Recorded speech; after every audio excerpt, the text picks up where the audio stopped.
Gracias a San Julián y al programa de Mujer a Mujer, ustedes pueden ganarse 27 electrodomésticos y además dotaciones de productos San Julián. Solamente debes ingresar a la fanpage del programa de Mujer a Mujer de Canal 33. Busca la pestaña Promoción San Julián. Completa el formulario con tus datos personales. Toma en cuenta que debes leer las bases de la promoción. Recuerda que tu correo electrónico debe ser una cuenta válida. Al complementar el formulario, automáticamente estás aceptando las bases de la promoción. Se te enviará por correo electrónico a tu cuenta registrada un cupón y tu código de validación, el cual te servirá para participar en la fanpage de San Julián, respondiendo la pregunta diaria, y así podrás ir acumulando puntos. La persona que más puntos acumule entre el 28 de julio y el 17 de agosto de 2011 contestando la pregunta. Esta promoción dará inicio el 28 de julio y finalizará el 17 de agosto. La publicación de los ganadores será el 19 de agosto de 2011 acá en su programa de Mujer a Mujer. Te preguntarás cómo participar en la pregunta diaria. Es muy fácil. 1. Ingresa a la fanpage de San Julián. Busca la pestaña que dice Promoción San Julián. 2. Ingresa tu código de validación que se te fue enviado a tu correo en el momento en que registraste. 3. Contesta la pregunta diaria que te aparece y así podrás acumular puntos durante cada día y mientras dure la promoción. Importante, solo podrás participar una vez por día contestando la pregunta. Los primeros 3 fans que inviten a 10 amigos a unirse a la fanpage de San Julián pueden ganar 3 dotaciones diarias de productos San Julián. ¡Qué delicia! Pero claro que sí, anímense, porque ya saben, pueden ganar 27 electrodomésticos y por si fuera poco, dotaciones de los increíbles productos San Julián. Ahí les hacemos la invitación, así que mucha atención, participe y gane.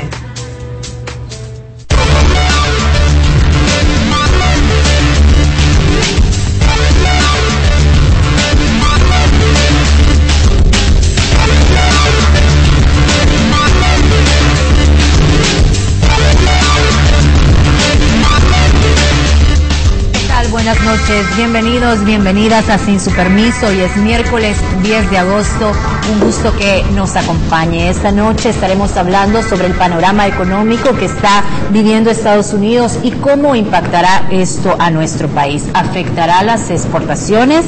¿Afectará las remesas? ¿Cuándo vamos a ver estos efectos de la crisis? Para eso hemos invitado esta noche al presidente de la Bolsa de Valores, el licenciado Rolando Duarte, con quien vamos a estar conversando en breves minutos, y también estará con nosotras el licenciado Oscar Rivas, director general de RICO, quien nos dará su opinión desde el edificio Avante, el Centro de Negocios de Santa Elena. Todo esto lo vamos a hacer en compañía de mis colegas. Ana Giralt. Ana, buenas noches, bienvenida. Hola Lore, qué gusto volver a estar acá. ¿Qué tal de vacaciones? Súper bien. ¿Qué tal por el viaje por tu tierra, Tica? Súper bien, súper descansada. Qué bueno, que me alegra. Y Checa Falconi, buenas noches, bienvenida. Buenas noches Lorena, buenas noches amigos y amigas televidentes, y solo quisiera agregarle a la audiencia que realmente Ana se dio una gran vida en las vacaciones. Sí. Ustedes pueden algunos apreciar sus fotos en Facebook de su alimentación. Totalmente la dieta perdida, pero valió la pena. Valió la pena el descanso. Y esta noche vamos a tener una dinámica diferente. Antes de empezar la entrevista con nuestro invitado, como les anunciaba hace unos momentos, el presidente de la Bolsa de Valores, por supuesto no queremos desaprovechar la experiencia en economía de Francesca, y hemos decidido, tanto Ana como yo, que vamos a entrevistar a Francesca. Y Francesca en este primer bloque nos va a contar qué fue lo que pasó en Estados Unidos este pasado viernes 2. Checa, yo sé que tanto en los periódicos, hace un rato en 8 en Punto, en los programas radiales, se ha estado hablando de esta crisis financiera, pero no para aquellos expertos economistas, sino que para el salvadoreño, la salvadoreña común. ¿Cómo podemos explicar qué fue lo que pasó este viernes pasado? Lo que sucedió es que Estados Unidos estaba gastando mucho más de lo que le estaba ingresando por impuestos o el tipo de ingresos que tenía. Entonces esto equivale a una persona que tiene una tarjeta de crédito y que se pone a gastar y a topar la tarjeta de crédito, y al final no tiene ingresos para pagar. Entonces el 2 de agosto era el momento en que se había establecido que la deuda estadounidense iba a llegar a un límite. La deuda estadounidense es de 14.3 trillones de dólares, lo que sería, como en buen salvadoreño, 14.3 millones de dólares. Entonces, esa fecha iba a topar la deuda estadounidense. Vencían cantidad de obligaciones que tenían que pagar, pero no había dinero de cómo pagarle, entonces se tenía que incrementar el techo de esa deuda. Entonces, eso equivale a que yo estoy a punto de topar la tarjeta, ¿sí? Checa, pero ¿a quién le debe Estados Unidos? Estados Unidos le debe a muchos inversionistas, personas naturales, y la mitad de la deuda estadounidense la tiene China. O sea, es uno de sus principales acreedores. Es uno de sus principales acreedores y es como recíproco porque Estados Unidos es el principal mercado de exportaciones de China. Pero entonces, ¿qué fue lo que pasó? Lo que pasó fue que el Senado dijo, ok, bueno, aumentemos el límite de la tarjeta de crédito, y ese límite que se incrementó, entiendo que fue en 2.4 trillones, ¿verdad? Y esos 2.4 trillones que se incrementaron, ¿están respaldados en qué? La verdad es que los inversionistas yo creo que no tienen duda en que Estados Unidos vaya a pagar. Lo que pasa es que la duda está en que vaya a pagar a tiempo sus obligaciones. Entonces, ese respaldo de 2.4 trillones equivale a decir, a mí como consumidor, yo voy a ahorrar más, yo voy a hacer una reforma fiscal estructural, o sea, es decir, subir los impuestos, que eso no está. ¿Qué es lo que no se quiere? Que es lo que no se quiere en la parte republicana, correcto, por el lado de las empresas. Ajá. Entonces, estos 2.4 millones están respaldados por la credibilidad que tiene la economía norteamericana, porque una modificación así de que va a haber un incremento de impuestos sugeridos no existe dentro de Escuchaba yo que hablaban algunos analistas internacionales de que era necesario que Estados Unidos cambie su modelo económico. Es decir, ¿qué significa eso para Estados Unidos? Lo que pasa es que la economía estadounidense está soportada mucho en el consumo excesivo y en el endeudamiento.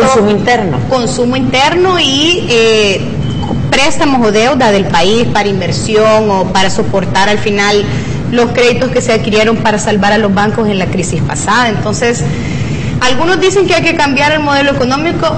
Más adelante lo vamos a ver con el licenciado Duarte. Otros dicen que no, que el modelo económico va a retomar el mismo camino que siempre ha tenido, que lo que se necesita nada más son reformas puntuales, como elevar impuestos, fomentar el ahorro y garantías de que se va a pagar. Pero entonces, Checa, a raíz de este incremento de la deuda, es que vienen estos analistas de riesgos o estas clasificadoras de riesgos, y es que le bajan la categoría de la deuda a Estados Unidos. Sí.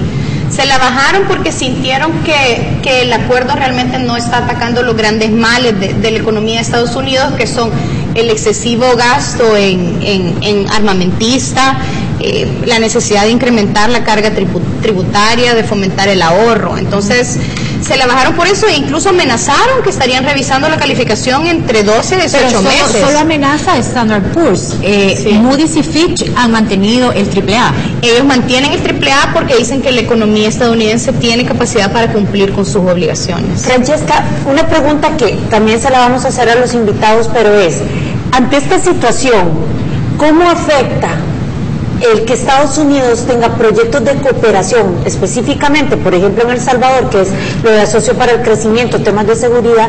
Cuando tenés problemas económicos, ¿cómo vas a estar regalando dinero a otros países? ¿O no afecta? La verdad es que yo creo que sí, que habría que limpiar la casa primero, y espero que el licenciado Duarte en el siguiente bloque nos ahonde al respecto. Bueno, vamos a ir a una pausa comercial, ya regresamos para saludar a nuestro invitado.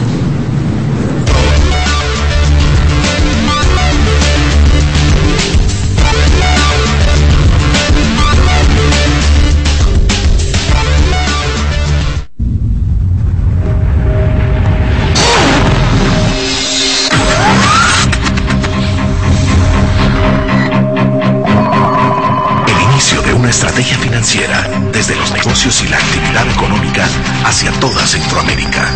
El Economista Regional, una revista especializada donde encuentras el panorama empresarial y los principales movimientos financieros. El Economista, el modelo regional de información económica. Mi trabajo no es de una hora, es de todo un día para presentarles la mejor hora del día. Es un esfuerzo constante para llevarles la realidad del país tal cual es. El ejercicio profesional, serio y responsable. A las 8 en punto, en Canal 33.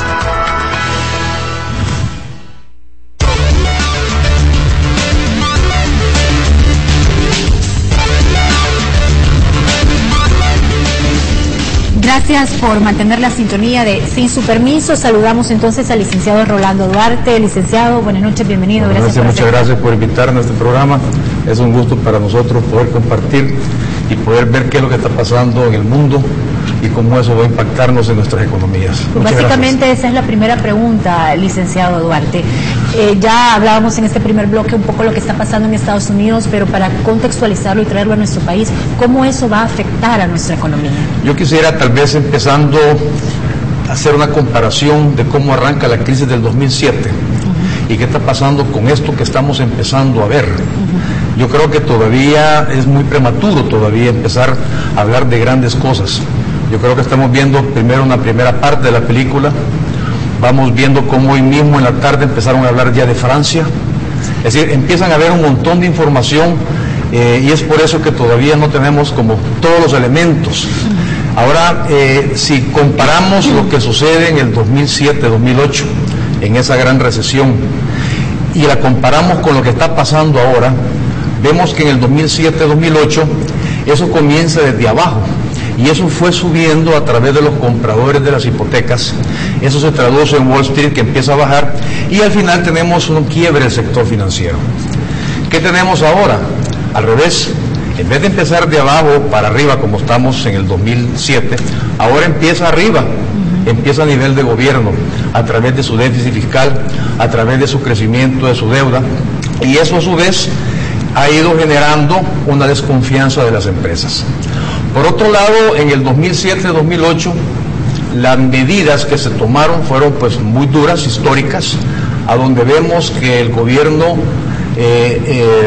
pone 4.1 trillones de dólares a la economía, que sirvieron 2 trillones para apuntalar a los bancos, meter liquidez a los bancos, y los otros 2.3 millones para la compra de deuda, por un lado, y por otro lado también para las compras de hipotecas. Hoy, por otro lado, ¿qué tenemos? Los problemas actuales no son causados por un problema de liquidez, como hace el 2007. Son problemas causados por el déficit fiscal. Las empresas, aunque con un crecimiento lento, están creciendo. ¿Eso qué significa? Significa que tenemos, aparentemente, la crisis del 2007 no terminó todavía. No ha terminado, pero sí empezando de abajo para arriba y ahora empezando de arriba para abajo. Pudiéramos contextualizar este problema, esta aparente crisis que estamos viviendo partiendo de eso, a donde el gobierno inyecta gran parte de sus recursos y por eso es que vemos ese crecimiento fuerte en su deuda, ese fuertemente crecimiento, esos gastos. Y eso hace que las calificadoras de riesgo vengan y reduzcan de AAA a AA más. Cuando nosotros estamos acostumbrados en los mercados de capital a ver esas reducciones, por supuesto, bajar de AAA es un honor. Si hay un club, si ustedes han oído en el mundo de este club donde están los países que son AAA, por supuesto, darle una degradación a AA más no significa que el gobierno de Estados Unidos vaya a incumplir el pago de su deuda. Es decir, estamos hablando de los mejores bonos del mundo, de los bonos más seguros del mundo. El problema entonces, ¿qué se da? El problema es más bien psicológico. Es un problema de percepción del inversionista que dice, mire, aquí algo está pasando, no me gusta, y si yo perdí en el 2007 un volumen grande de mis inversiones, ¿qué me va a pasar ahora que ha habido una disminución también de 600 puntos que hubo el día lunes? Licenciado, pero ¿cómo recupera entonces, cómo debería recuperar Estados Unidos esa confianza que se está perdiendo, que usted alegaba al principio? Ese es el punto a donde los mercados, en todos los mercados es el mismo fenómeno. El miedo es lo primero que se apodera de un mercado.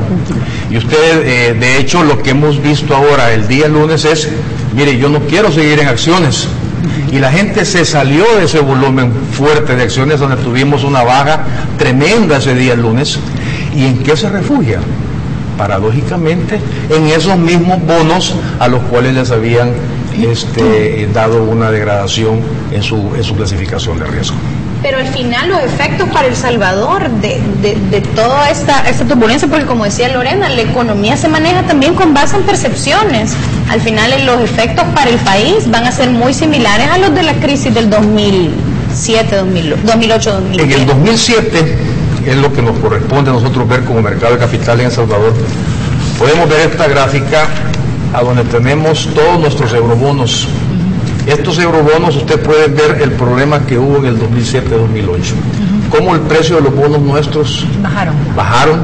Hubieron bonos que casi llegaron al 65% de su valor.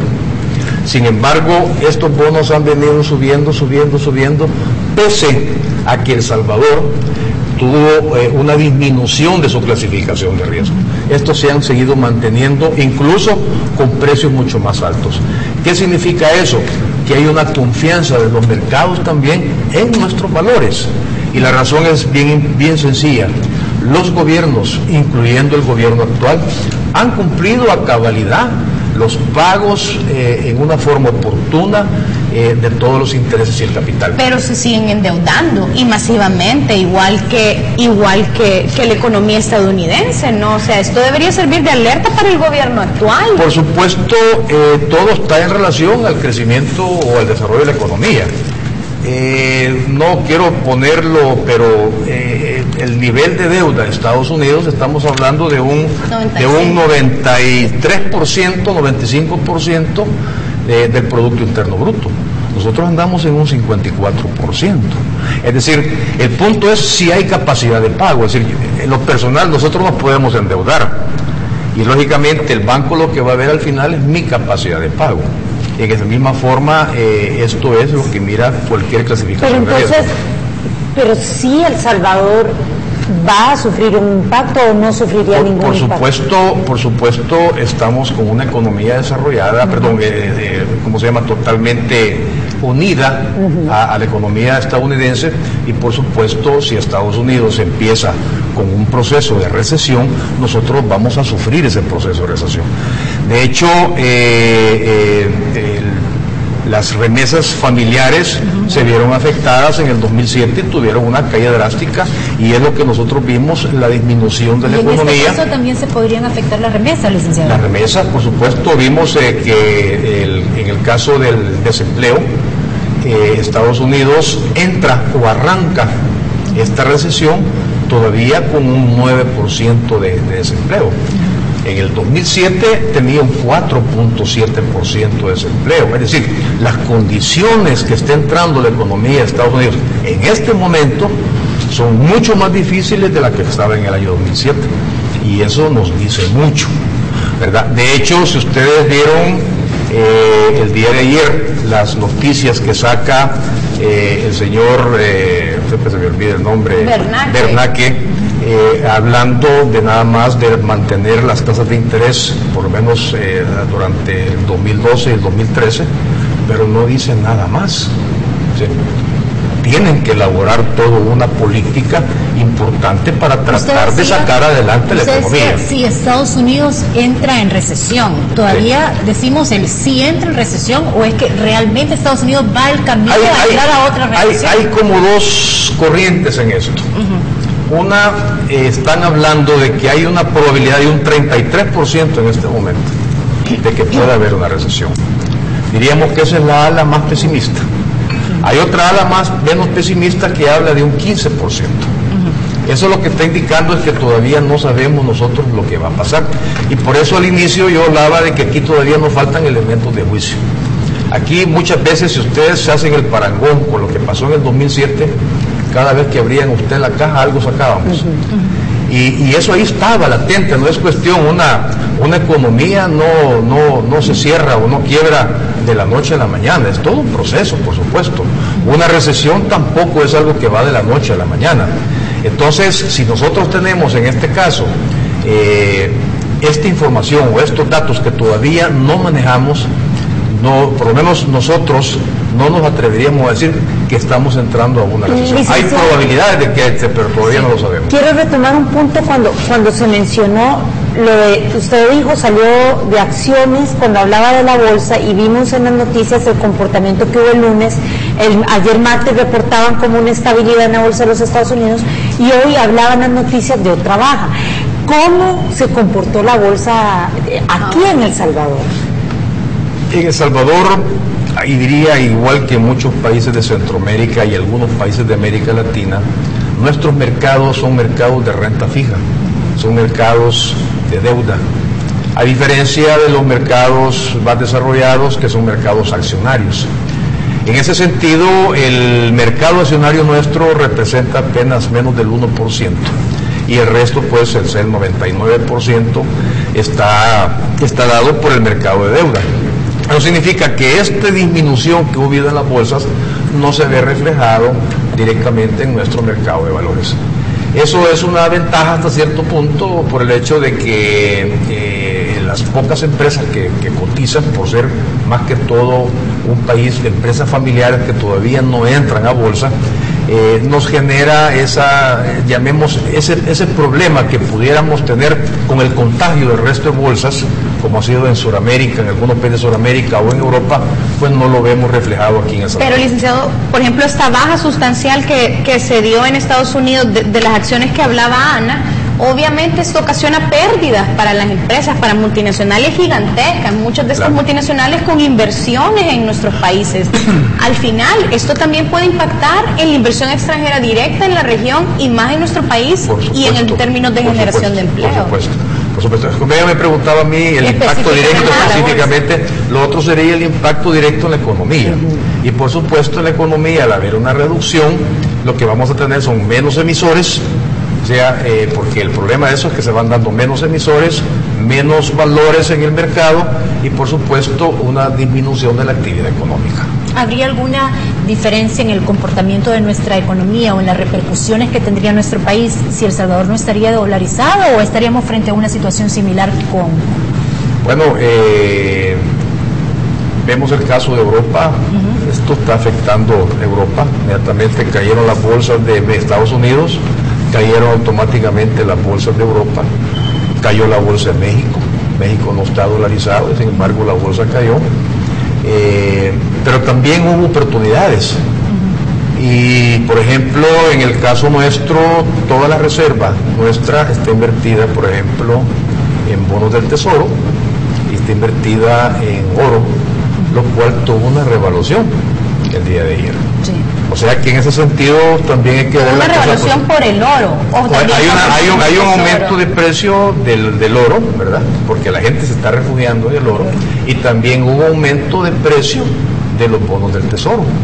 Significa que esos bonos que estaban dándole una calificación subieron de precio y bajaron de rendimiento. Porque hay una relación directa, o sea, si sube el precio, baja el rendimiento. Pero al final el impacto en la economía real, o sea, el impacto en la economía real, tendríamos más margen de maniobra si tuviéramos otra moneda, política monetaria el país.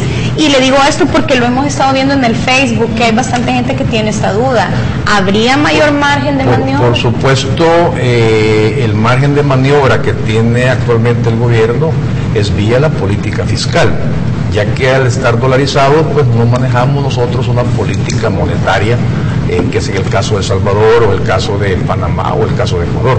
Definitivamente, venir ahora a hablar de hacer un cambio de moneda, pues creo que no sería tal vez el tema en este momento, pero definitivamente la única margen de maniobra que tenemos actualmente como El Salvador es el manejo de la política fiscal. Vamos a una pausa comercial. En breve regresamos con nuestro enlace hasta el edificio Avante. No nos cambie, que ya volvemos.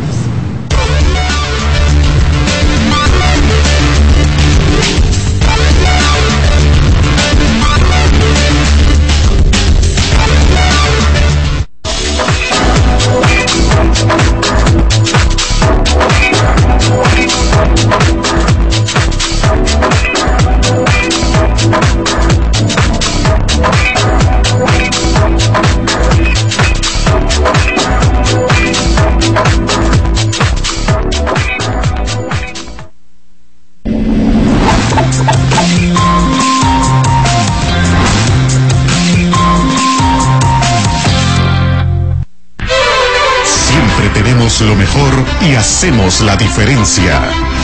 Diana Verónica tiene el carácter, el conocimiento y la personalidad para conducir con profesionalismo y objetividad la entrevista matutina de Canal 33. 20 años de experiencia en el medio televisivo la respaldan. Ahora la entrevista matinal de Canal 33 será diferente. Acompáñeme todas las mañanas.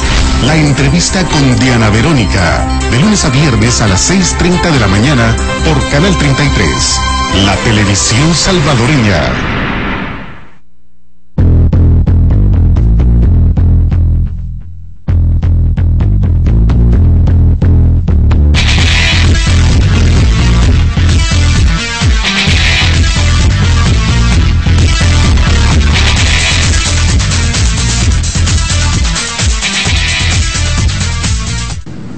Saludamos hasta el edificio Avante, el Centro de Negocios de Santa Elena, licenciado Oscar Rivas, gerente general de Ricorp. Licenciado Rivas, buenas noches, bienvenido, gracias por aceptar la invitación. Muy buenas noches, Lorena, para mí es un gusto y para Ricorp pues es un honor estar acá acompañándolos en este tema tan interesante. Licenciado Rivas, ¿cuál es su lectura de lo que está pasando en esta nueva crisis en los Estados Unidos y cómo esto afectaría a nuestro país, desde el punto de vista de ustedes que son unos asesores o estrategas en inversiones? Bueno, quizás un punto importante a destacar acá es que no existe aún un consenso incluso entre los más grandes economistas. Bueno, de hecho lo vemos, ni siquiera las grandes calificadoras están de acuerdo.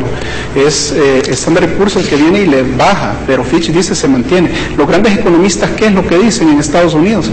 Bueno, pues ellos mencionan principalmente algunos de que sí hay probabilidades de que esta crisis avance, ¿verdad? Hay quienes mueven las probabilidades de que la crisis avance entre un 25 a un 33% y dicen que entremos en una recesión. Hay quienes mencionan pues que no, ¿verdad? Estamos optimistas y que dicen que esta baja pues no nos va a venir a afectar, no va a venir a afectar a Estados Unidos a niveles de caer en una recesión. Entonces, hablando de esos escenarios, pues todo depende de lo que suceda en Estados Unidos, así nos va a ir afectando a nosotros en El Salvador. Es decir, si comenzamos a avanzar en el rumbo de entrar en una recesión, en ese sentido, pues sí tendríamos que pensar en cuáles son los efectos que tendría para El Salvador. Pero si realmente no se dan los parámetros que se han dicho y se empieza a salir adelante, pues creo que no vamos a ver mayores efectos dentro de nuestro país. Don Oscar, si yo fuese inversionista, yo recurro a usted hoy y le digo que quiero hacer una inversión en El Salvador, en una economía dolarizada, ¿usted qué me aconsejaría? Es una buena pregunta. De hecho, aquí está entrando un tema del dólar o el colón, ¿verdad? Y creo que es algo que realmente no lo sabríamos si valdría la pena si tuviéramos colón o dólar ahorita.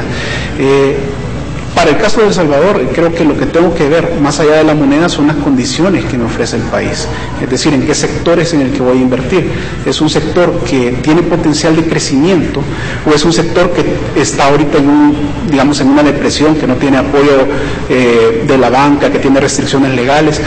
Esa es la primera pregunta. ¿Cuáles son las reglas del juego que ha planteado,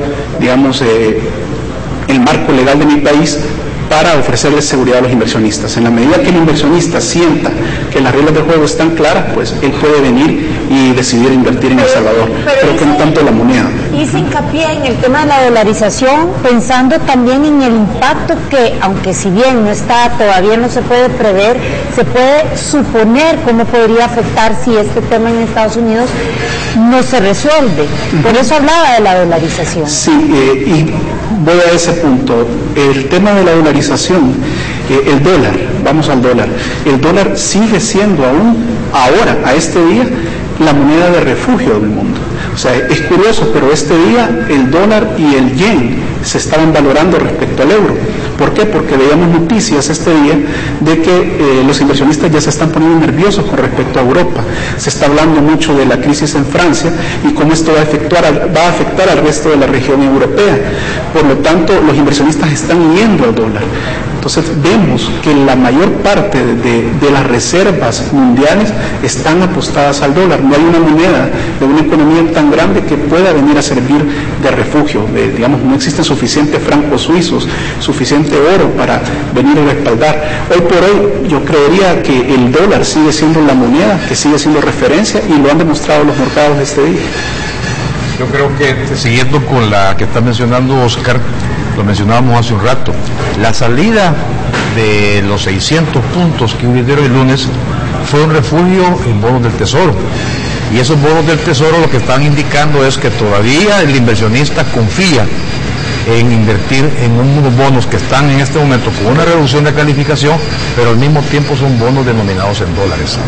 De hecho, no habría país en un momento determinado que pudiera buscarse un refugio completo. Es decir, es tan grande la economía de Estados Unidos que no hay país con la capacidad de poder absorber esa cantidad de inversionistas. Yo creo que en ese sentido sigue siendo el bono del Tesoro de Estados Unidos un bono seguro. De hecho, el Credit Watch, que es una como clasificadora que indica en un momento determinado si van a pagar o no van a pagar una determinada deuda, borró, llamemos, de la lista los bonos del Tesoro de Estados Unidos, por lo menos en el corto plazo. Y yo creo que en ese sentido, en el corto plazo, no ha habido una baja calificación de Estados Unidos. Y es por eso que, siguiendo lo mismo que mencionaba Oscar, el hecho de estar en un bono, en un refugio de un bono de ese nivel de seguridad, lo que nos indica es que el problema que estamos teniendo también en parte es un problema de percepción. Y yo creo que es importante también para nosotros como salvadoreños que estamos acá, no meter más miedo o no meterle miedo a lo que está pasando en Estados Unidos. Es bien importante, porque si no pudiéramos nosotros también caer en un problema mucho más grande, aparte de los problemas que ya nosotros como economía tenemos. Lo que pasa es que yo siento también que hay indicadores claves que uno no puede obviar, y es que la economía estadounidense ha crecido nada, 0.8% en los primeros 6 meses del año. Hay 13.9%, usted lo decía, el desempleo llega al 9% y antes de la crisis pasada estaba al 4%. Entonces, a lo mejor hay que decirlo para que la gente tome conciencia y se tomen medidas. De acuerdo, y yo solamente le quería preguntar algo al licenciado Rivas, si los eurobonos de nuestro país ahora son más atractivos, ahora nuestro país es más atractivo para los inversionistas, dado la degradación de la calificación de riesgo y dado que a nosotros nos volvieron a subir un poco nuestra calificación de riesgo. Y tal vez usted me lo completa después. Digamos, la respuesta no es tanto siendo relativa con Estados Unidos. Digamos, sí son más atractivos solo por el hecho de que la propia Fitch, que fue la agencia calificadora que nos mejoró el rating, nos ha mejorado el rating. Eso creo que es una muy buena noticia para el país y que ya hacía falta. Veníamos de un par de años en donde todo era movernos a perspectiva negativa en las calificadoras de riesgo, y ahora viene Fitch y nos da este voto de confianza y nos mejora el rating. Esto nos hace obviamente más atractivos ante los inversionistas. No me gustaría compararlo contra Estados Unidos, estamos bastante lejos del AA+, seguimos en W, y tenemos que empecinarnos en ver qué es lo que tenemos que mejorar como país para seguir mejorando en la calificación de riesgo y volvernos entonces más atractivos. Mejorar como país, licenciado Rivas. Bueno, lo que ya se menciona, ¿verdad? Mejorar el tema de recaudación fiscal, reducir la deuda, generar confianza, el tema de delincuencia. Las calificadoras no miran un solo punto cuando van a dar una nota, un rating. Ellos hacen un análisis integral. Ellos ven cómo está el tema de la política, ¿verdad? De hecho, la política fue algo que le pesó mucho a Estados Unidos en este momento. La falta de consenso entre republicanos y demócratas fue el principal detonante para que viniera Standard & Poor's y le bajara. Eso es algo que ellos mirarían. ¿Cómo está El Salvador? ¿Hay acuerdos? ¿Se toman rápidamente acuerdos legislativos para que el país avance o se están entrampando más? El nivel de deuda. ¿Han tomado las recomendaciones de los organismos internacionales o se han ignorado? ¿Cómo va la recaudación? Todos esos factores son los que le ponen especial cuidado a las calificadoras de riesgo y siguen muy de cerca pues para tratar de mejorar un rating. Licenciado Rivas, muchas gracias por su participación esta noche. Un gusto que nos haya acompañado. Muchas gracias a ustedes. Buenas noches. Gracias. Licenciado Duarte, bueno, creo que todos coinciden justo con los analistas, los economistas, que es imposible determinar si se va a llegar a una nueva recesión, ¿verdad? El porcentaje más alto es el del 33%. Sí. Pero quizás la siguiente pregunta después de eso es, ¿cuándo vamos a tener esa seguridad? O sea, porque sé que tienen que surgir otros elementos. Hasta ahorita hay un 33%, pero ¿cuánto tendríamos que esperar para saber si va a subir este porcentaje o va a bajar? Yo creo que esta es una pregunta importante, interesante, y creo que en la medida de que el gobierno de Estados Unidos vaya dando nuevas políticas, así como dieron lo de la tasa de interés, así como lo que dieron de recompras de bonos, son dos medidas que han dado. En esa medida vamos a ir viendo realmente qué efecto está teniendo todo esto. Hace un rato decía Francesca, la economía de Estados Unidos está creciendo un 0.8%, va a crecer posiblemente el 1.6% en el año. Está creciendo la economía de Estados Unidos. Las empresas industriales están creciendo, todavía están, las cifras mencionan que están todavía un 18% por debajo de lo que estaban en el 2007, pero están creciendo. No hay sobreendeudamiento de parte de las empresas, ni tampoco de los privados, y eso pudiera ser que nos fuera ayudando en términos de la economía. Sin embargo, al final es el gobierno de sus recortes de gastos, por un lado. No han hablado de incremento de ingresos, están hablando nada más de recorte de gastos, y por supuesto sabemos todos que van a entrar a un evento electoral en el finales del 2012, y pues como que nadie se quiere tirar esa disminución de gastos que tendrían que ir, por supuesto, a la parte a donde es más vulnerable que sea. ¿Y ese recorte de gastos no podría implicar de alguna forma los presupuestos que están ya asignados para algún tipo de donaciones? Por ejemplo, en el caso de El Salvador, que está el Asocio por el Crecimiento, está los fondos del milenio. Entonces, porque es como ilógico, alguien que tiene la tarjeta topada y con la tarjeta topada voy a estar regalando dinero. Entonces, ¿cómo eso lo van a ver también a nivel político? Porque me parece igual que a los republicanos no les va a gustar que los demócratas sigan donando. Ni creo que al mismo pueblo estadounidense le estaría gustando que están haciéndole recortes en su área y por otro lado están regalando dinero afuera. Yo creo que todas esas cosas se van a ver afectadas, por supuesto, ese tipo de ayudas, en qué medida no lo sé. Y de hecho esto es haciendo un parangón o un símil con la economía familiar. Si a mí se me reducen mis ingresos, pues yo voy tratando de ir reduciendo todos aquellos gastos en los cuales pues no son gastos importantes para nosotros. Pero sí, definitivamente la reducción de ese tipo de ayudas no va a ser solamente acá, sino que va a ser en todo el mundo.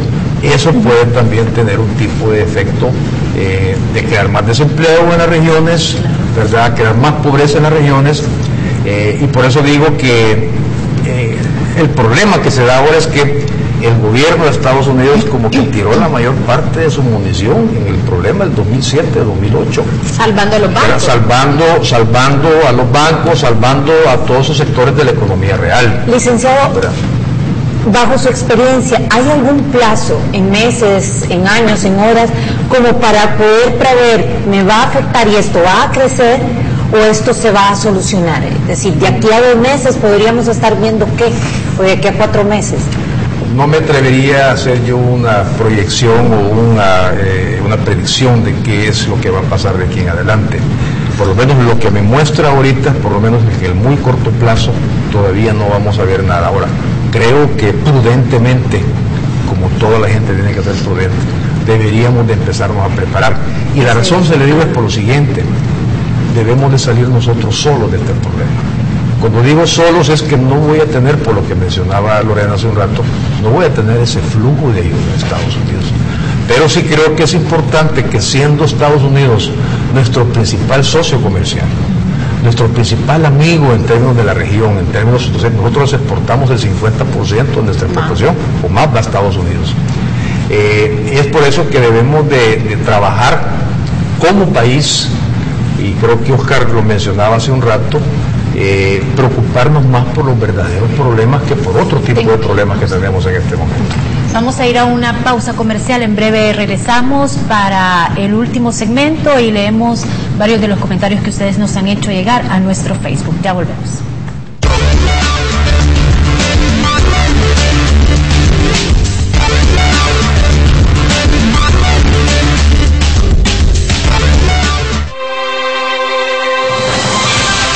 Cada momento se genera información en nuestro país y el mundo.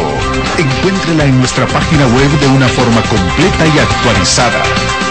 Todos los días debatimos sobre los principales temas del país con los sectores de nuestra sociedad. Visite nuestra página web, manténgase bien informado y obtenga los elementos que forman opinión. www.canal33.tv.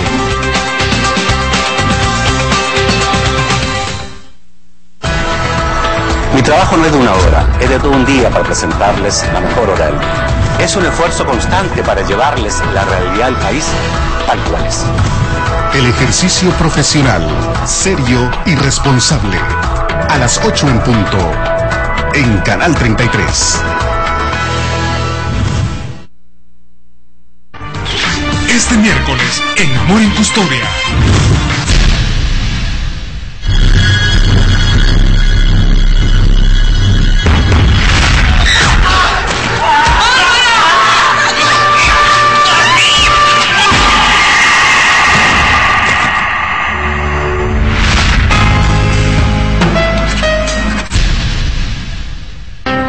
¿Por qué me está mirando así? Tú eres mi hija, Tatiana.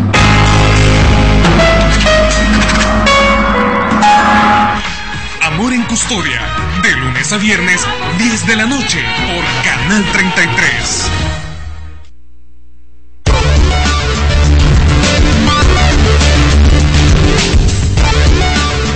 Continuamos, Ana, tú tenías una pregunta para el licenciado. Sí, licenciado Duarte, yo coincido con usted de que no hay que generar temor. Sin embargo, ¿qué consejo se le puede dar al ciudadano común y corriente, al ama de casa que vela por la economía familiar, ante la situación que se está viviendo y ante que no se tiene un panorama totalmente definido de las medidas de ahorro o las medidas de protección económica que tienen que tomarse? Siempre es la prudencia, ser un poco conservador en un momento determinado. Es importante también en estos momentos tratar de visualizar posibilidad de inversión, es decir, no podemos paralizar un país tampoco, pero definitivamente al salvadoreño que está en la calle es importante que creamos en las instituciones que tenemos, es importante que nos unamos para tratar de buscar soluciones, porque si se llegase a dar un problema de esta magnitud, como dije, las condiciones bajo las cuales estarían entrando son mucho más difíciles de las que el 2007.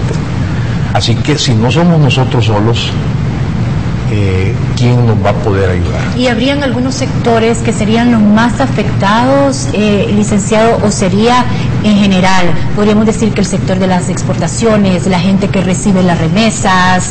Por supuesto, ese sector de las remesas se va a ver afectado.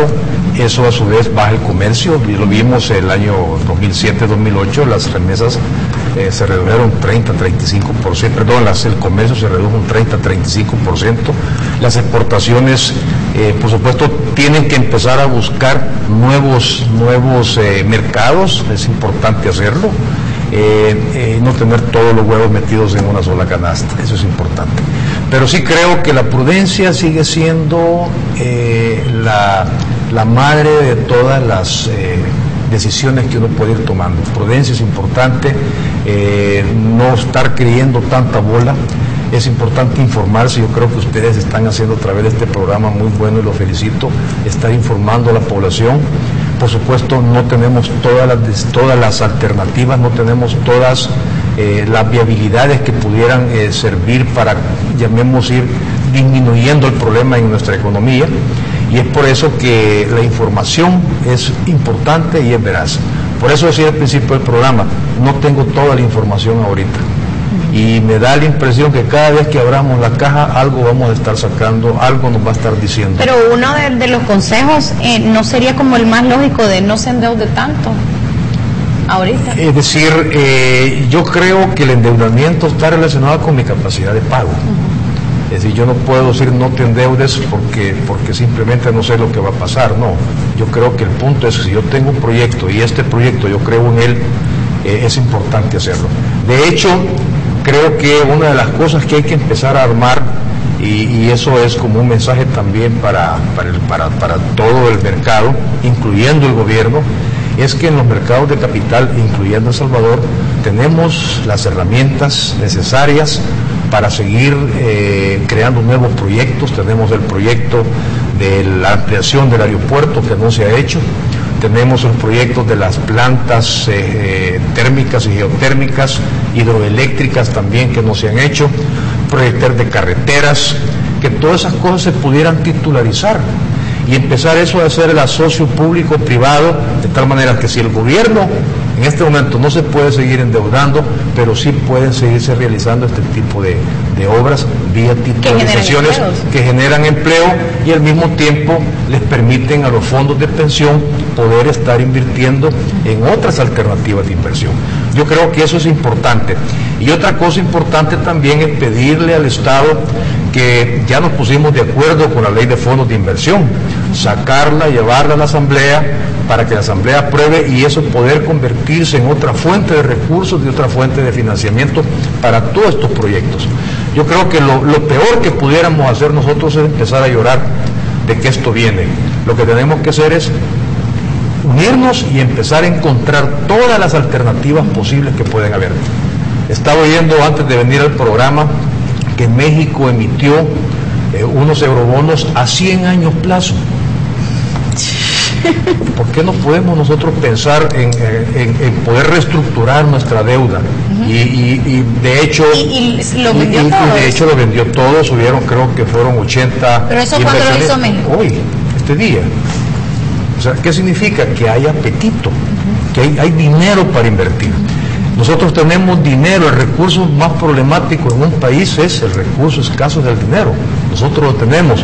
Busquémosle un curso para que ese dinero pueda llegar a los proyectos importantes del país. Yo quisiera leer algunos comentarios que nos han llegado al Facebook. Preguntamos cuáles creían ustedes que podían ser los impactos en nuestro país. Pablo Morales nos dice, probablemente el mayor daño será del lado de las exportaciones. Estados Unidos es nuestro mayor socio comercial y en consecuencia el empleo también se vería afectado. Cristian Recinos también dice, pueden caer las exportaciones hacia nuestro principal socio comercial. Coincide con el comentario anterior. En el precio de los insumos como el petróleo podría beneficiar a la industria local, también dice Cristian Recinos. Y Roque Antonio Mocán dice, bajarían las remesas, bajan las compras al país, como los textiles y el café. Cuando en Estados Unidos está mala economía, también lo estamos nosotros. Es un poco como las percepciones y la opinión.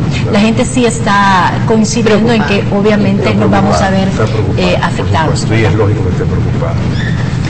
Además de las recomendaciones para la gente, de la prudencia, de no alarmarnos más, un ejemplo como el que hizo México de emitir estos bonos a 100 años plazo, ¿qué otras recomendaciones? Le voy a poner un ejemplo que me voy a atrever a hacerlo en televisión.